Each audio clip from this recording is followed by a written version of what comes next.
Hello everyone, welcome back to the channel. First of all, navy Agniveer MR ಮತ್ತು SSRದು eligibility criteria ನೋಡೋಣ. Eligibility ಕ್ರೈಟೀರಿಯಾದಲ್ಲಿ education qualification, age, physical standards ಇದೆಲ್ಲ ಬರುತ್ತೆ. ಒಂದೊಂದಾಗಿ ನೋಡೋಣ. ಫಸ್ಟು ಎಜುಕೇಷನ್ ಕ್ವಾಲಿಫಿಕೇಷನ್ ನೋಡೋಣ. ಸೊ ಅಗ್ನಿವೀರ್ MR ಇದಕ್ಕೆ ನೋಡೋದಾದ್ರೆ ನೀವು 10th ಪಾಸ್ ಆಗಿರಬೇಕು. ಅದರಲ್ಲಿ ಮಿನಿಮಮ್ 50% ಮೇಲೆ ನಿಮ್ಮದು ಮಾರ್ಕ್ಸ್ ಇರಬೇಕು. ಆಗಿದ್ರೆ ಇದಕ್ಕೆ ಎಲಿಜಿಬಲ್ ಇರ್ತೀರಾ. ಇನ್ನು ಅಗ್ನಿವೀರ್ SSR ಇದಕ್ಕೆ 12th ಪಾಸ್ ಆಗಿರಬೇಕು. ಅದರಲ್ಲಿ ನೀವು ಮ್ಯಾಥ್ಸ್ ಮತ್ತು ಫಿಸಿಕ್ಸ್ನ ಓದಿರಬೇಕು. ಲೈಕ್ ಸೈನ್ಸ್ ಸ್ಟೂಡೆಂಟ್ಸ್, PCMB ಆಗಿರ್ಬೋದು, PCMC ಆಗಿರ್ಬೋದು, ಈ ಥರ ಇರಬೇಕು. ಮತ್ತು ನಿಮ್ಮ ಮಾರ್ಕ್ಸ್ 50% ಮೇಲೆ ಇರಬೇಕು.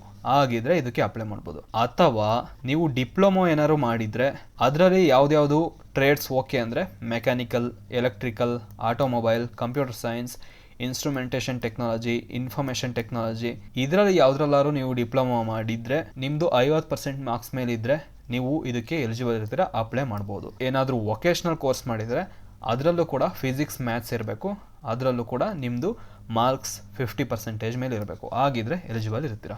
ಇನ್ನು ಎಲಿಜಿಬಿಲಿಟಿ ಕ್ರೈಟೀರಿಯಾ, ಏಜ್ ಕ್ರೈಟೀರಿಯಾ ಏನಿರಬೇಕು ಅಂತ ನೋಡೋದಾದರೆ, ನೀವೇನಾದರೂ ಅಗ್ನಿವೀರ್ 2025ರ 2ನೇ ಬ್ಯಾಚ್ಗೆ ಹಾಕಬೇಕು ಅಂತ ಇದ್ದರೆ ನಿಮ್ಮ ಡೇಟ್ ಆಫ್ ಬರ್ತ್ 1 ಸೆಪ್ಟೆಂಬರ್ 2004ರಿಂದ ಹಿಡಿದು 29 ಫೆಬ್ರವರಿ 2008 ಈ 2 ಡೇಟ್ ಇನ್ಕ್ಲೂಡ್ ಆಗಿರುತ್ತೆ. ಮತ್ತು ಇದರಲ್ಲಿ ಮಧ್ಯದಲ್ಲಿ ಯಾರದೇ ಡೇಟ್ ಆಫ್ ಬರ್ತ್ ಇದ್ರೂ ಕೂಡ ಅವರು ಇದಕ್ಕೆ ಎಲಿಜಿಬಲ್ ಇರ್ತೀರಾ, ಅಪ್ಲೈನ ಮಾಡ್ಬೋದು.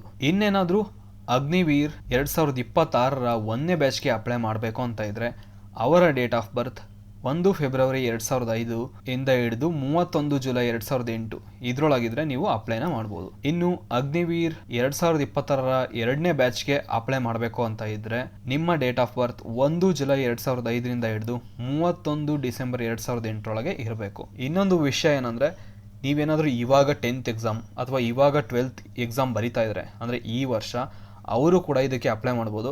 ಆದರೆ ನೀವು ಸ್ಟೇಜ್ 2ಗೆ ಹೋಗಬೇಕಾದ್ರೆ ನಿಮ್ಮ ಮಾರ್ಕ್ಸ್ ಕಾರ್ಡ್ದು ಒಂದು ಪ್ರಿಂಟ್ನ ತಗೊಂಡೋಗ್ಬೇಕಿರುತ್ತೆ. ಆಗಿದ್ರೆ ಮಾತ್ರ ಎಲಿಜಿಬಲ್ ಇರ್ತೀರ. ಸೊ ನೀವು ಪಾಸ್ ಆಗಿದ್ದೀರಾ ಅನ್ನೋಕ್ಕೆ ಪ್ರೂಫ್ ಅಷ್ಟೇ. ಇದಕ್ಕೆ ಅಪ್ಲೈ ಮಾಡಬೇಕು ಅಂದರೆ ಫಿಸಿಕಲ್ ಸ್ಟ್ಯಾಂಡರ್ಡ್ಸ್ ಕೂಡ ಇಂಪಾರ್ಟೆಂಟ್. ಅದರಲ್ಲಿ 8 ಸ್ಟ್ಯಾಂಡರ್ಡ್ಸ್ನ ನೋಡೋದಾದರೆ, ನೀವೇನಾದರೂ ಲಡಾಖ್ನವರಾಗಿದ್ದರೆ ಅಥವಾ ಅಂಡಮಾನ್ ನಿಕೋಬಾರ್ ಆಗಿದ್ರೆ ಅಥವಾ ಗೋರ್ಕಾಶ್, ನೇಪಾಳೀಸ್ ಅಥವಾ ಭೂತಾನ್ ಈ ಏರಿಯಾಗಳಲ್ಲಾಗಿದ್ದರೆ ನಿಮ್ಮ ಹೈಟ್ 155, 155, 152, 152 ಈ ಥರ ಇದ್ರೂ ಓಕೆ. ಆದರೆ ಅದು ಬಿಟ್ಟು ಬೇರೆ ಏರಿಯಾದಲ್ಲಾಗಿದ್ದರೆ, ಅಂದರೆ ಲೈಕ್ ಈಗ ಕರ್ನಾಟಕದವರಾಗಿದ್ದರೆ ನಿಮ್ಮ ಹೈಟ್ ಮಿನಿಮಮ್ 157 ಸೆಂಟಿಮೀಟರ್ ಇರಲೇಬೇಕು. ಆಗಿದ್ರೆ ಮಾತ್ರ ಇದಕ್ಕೆ ಅಪ್ಲೈ ಮಾಡ್ಬೋದು. ಇನ್ನು ಇದಕ್ಕೆ ಫೀಮೇಲ್ ಮತ್ತು ಮೇಲ್ ಕ್ಯಾಂಡಿಡೇಟ್ಸ್ ಇಬ್ಬರು ಕೂಡ ಅಪ್ಲೈ ಮಾಡ್ಬೋದು, ಆದರೆ ಅವರು ಮ್ಯಾರೇಜ್ ಆಗಿರಬಾರ್ದು. ಇನ್ನು ಅದರಲ್ಲಿ ಫಿಸಿಕಲ್ ಫಿಟ್ನೆಸ್ ಟೆಸ್ಟ್ ಕೂಡ ಮಾಡ್ತಾರೆ. ಅದ್ರದ್ದು ಕೂಡ ಇಲ್ಲಿ ಡೀಟೇಲ್ಸ್ ಇದೆ ನೋಡಿ. ಮೇಲ್ ಕ್ಯಾಂಡಿಡೇಟ್ಸ್ 1.6 ಕಿಲೋಮೀಟರ್ನ 6 ನಿಮಿಷ 30 ಸೆಕೆಂಡ್ ಒಳಗೆ ಓಡಬೇಕು. ಸ್ಕ್ವಾಟ್ಸ್ 20 ಮಾಡಬೇಕು. ಪುಷಪ್ಸ್ 15 ಮಾಡಬೇಕು. ಬೆಂಚ್ ನೀ ಸಿಟ್ಅಪ್ಸ್ನ 15 ಮಾಡಬೇಕು.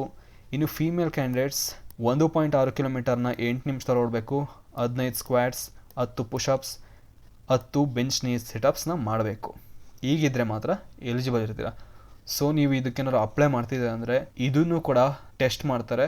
ಇದಕ್ಕೂ ಕೂಡ ಪ್ರಿಪೇರ್ ಆಗಬೇಕು. ನೀವು ಡೈಲಿ ಫಿಸಿಕಲ್ ಆಕ್ಟಿವಿಟಿಲಿ ಇನ್ವಾಲ್ವ್ ಆಗಿರಿ, ಆಗ ಇದನ್ನು ಈಸಿಯಾಗಿ ಮಾಡ್ಬೋದು.